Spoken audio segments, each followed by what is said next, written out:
Are you having hip pain after taking prednisone?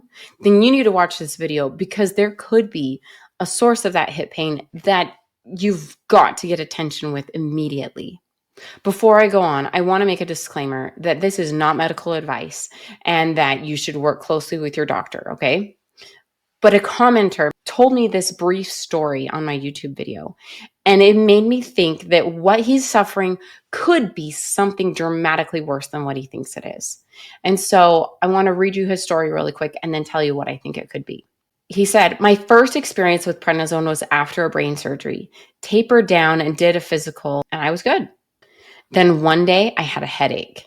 Spoke to my neurologist, and he immediately put me back on prednisone. He put me on 60 milligrams, tapering down to 5 over a period of 2 months. Well, this time I had a weight gain of 66 pounds. And as I tapered, I began to experience hip pain.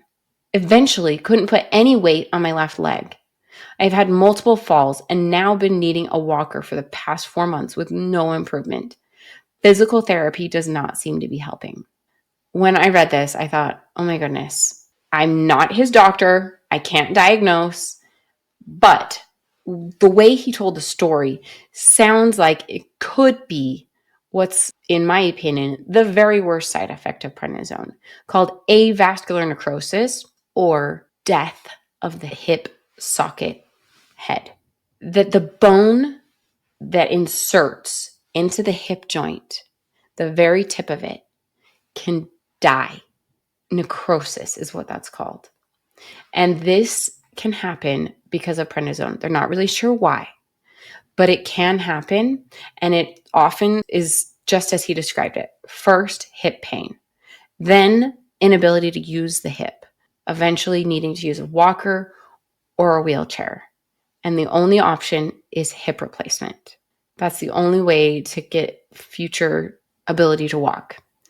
And so if this is the case and it's happening to you, I urge you to tell your doctor and remind them of the possibility that treatment with prednisone can cause this rare but devastating side effect.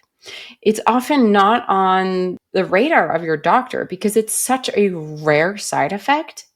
But when it does happen, this bone death is permanent. There is no recovering it. And the only way is to get a hip replacement. Thankfully, hip replacements are a possibility. The recovery can be long-term difficult, but it's a lot better than having no ability to walk and having multiple falls. So reach out to your doctor. Tell your doctor, I'm having hip pain with prednisone. I wonder if it could be avascular necrosis. And now it's really hard to diagnose avascular necrosis as well because some plain x-rays don't show it. They have to do special imaging. So be sure to request special imaging, and each facility will choose a different kind. So I don't want to tell you to get this kind, but be sure to advocate for yourself to say, look, I'm having this hip pain. I never had it before prednisone. I'm now having it, and I'm worried it could be something terrible. And then you can get the imaging you need and the treatment you need. And if you're worried about other side effects that you could possibly counteract, you need to download my Prednisone Checklist. It goes through the top side effects of prednisone and exactly what you need to do to counteract them. Just click the link below to download it now. Signing off is Dr. Megan, your prednisone pharmacist.